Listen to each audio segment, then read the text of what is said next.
என்னப்பா வண்டியோட லோன்லாம் முடிஞ்சிச்சு, வண்டி நமக்கு சொந்தம் அப்படின்னு சந்தோஷமா இருப்பீங்களே, வண்டி உங்களுக்கு சொந்தம் இல்லை. உண்மைதாங்க. நான் சொல்ற விஷயத்த நீங்க பண்ணாத வரைக்கும் நீங்க இஎம்ஐ ஃபுல்லாவே கட்டி முடிச்சிருந்தாலும் உங்க வண்டி உங்களுக்கு சொந்தம் இல்லை.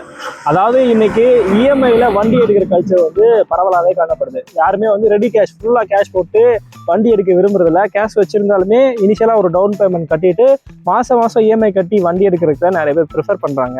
அப்படி இஎம்ஐ கட்டி முடிச்சதுமே நிறைய பேர் என்ன பண்றாங்க, இஎம்ஐ முடிஞ்சிச்சு வண்டி நமக்கு அவ்வளவுதான் சொந்தம் நினைச்சிட்டு போயிடுறாங்க. ஆனா இஎம்ஐ கட்டி முடிச்சதோட உங்களுடைய வேலை முடியறது இல்ல, இன்னும் சில வேலைகள் இருக்கு. அதை பத்தி தான் இன்னைக்கு நான் சொல்ல போறேன். இதை நீங்க செய்யலைன்னா வண்டி வந்து உங்களுக்கு முழுமையா சொந்தமாகாது. ஸோ முக்கியமான விஷயம் நோட் பண்ணிக்கோங்க.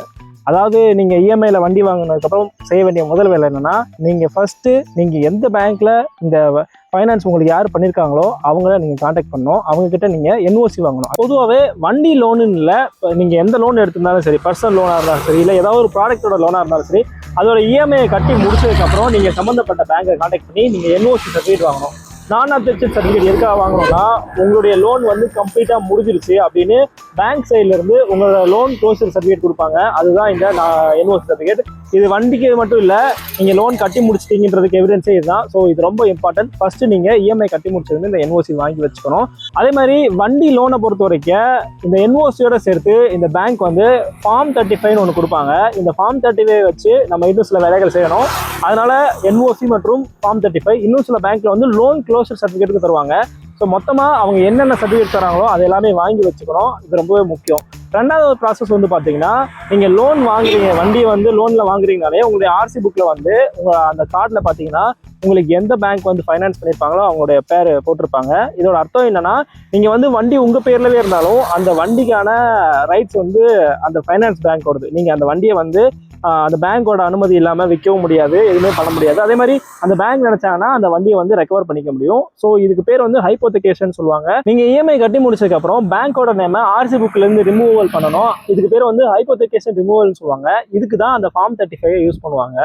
இது ரிமூவ் பண்ணுறதுக்கு நீங்கள் என்ன பண்ணணும்னா, உங்களுடைய ஆர்டிஓ ஆஃபீஸ்க்கு போய் நீங்கள் பேங்க்ல இருந்து வாங்கின என்ஓசி, இந்த ஃபார்ம் 35, அதுக்கப்புறம் உங்களுடைய ஆர்சி புக்கு, மற்றும் சில டாக்குமெண்ட்ஸ் எல்லாம் கேட்பாங்க.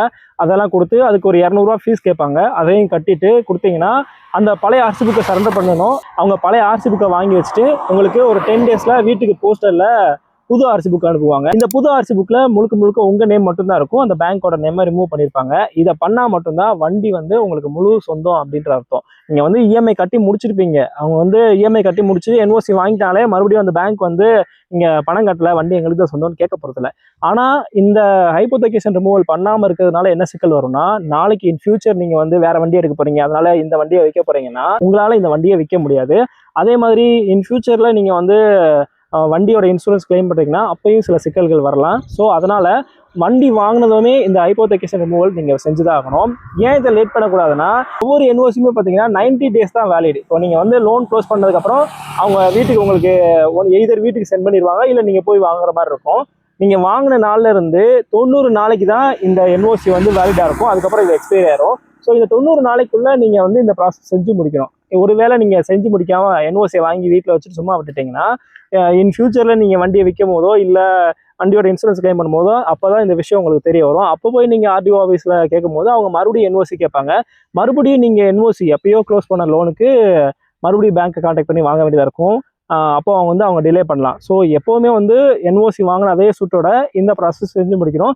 இதை பண்ணால் மட்டும்தான் உங்களுக்கு இந்த வண்டி முழுமையாக சொந்தமாகும். ஸோ ரொம்பவே இம்பார்ட்டன்ட் ப்ராசஸ், நிறைய பேருக்கு இது தெரியறதில்ல. அதே மாதிரி இன்னொரு விஷயம் என்னன்னா, நீங்கள் வந்து உங்களுடைய இன்சூரன்ஸ் கம்பெனிக்கு இன்ஃபார்ம் பண்ணணும். இந்த என்ஓசி வாங்கிட்டீங்க, ஃபார்ம் 35 வாங்கிட்டீங்க, ஹைப்போதெகேஷன் ரிமூவல் பண்ணதுக்கப்புறம் இதை கொண்டு போய் உங்களுடைய இன்சூரன்ஸ் கம்பெனியில் கொடுக்கணும். ஏன்னா அவங்களோட ரெக்கார்ட்ஸ்லேயும் வந்து இந்த மாதிரி ஒரு விஷயம் வச்சுருப்பாங்க, ஃபைனான்ஸ் பேங்க்கோட நேம் வச்சுருப்பாங்க.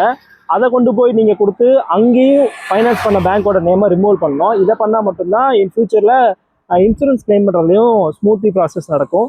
ஸோ இந்த 3 ப்ராசஸ் நம்ம பண்ணி ஆகணும். அதாவது வந்து பார்த்தீங்கன்னா, ஃபஸ்ட்டு வந்து என்ஓசி வாங்கணும், NOC form 35, loan closure certificate வாங்கணும். அதை எடுத்துகிட்டு போய் ஹைப்போதெகேஷன் ரிமூவல் ஆர்டிஓ ஆஃபீஸில் பண்ணணும். அதுக்கப்புறம் வந்து இன்சூரன்ஸ் கம்பெனியில் கொண்டு போய் இதெல்லாம் சப்மிட் பண்ணி இன்சூரன்ஸ்லையும் ஃபைனான்ஸ் பேங்க்கோட நேமை ரிமூவ் பண்ணணும். இந்த 3 ப்ராசஸ் பண்ணால் மட்டும்தான் பைக் முழுமையாக நமக்கு சொந்தமாகும். அதே மாதிரி இன்சூரன்ஸ் கிளைம் மட்டத்தில் எந்த ஒரு பிரச்சனையும் நமக்கு வராது.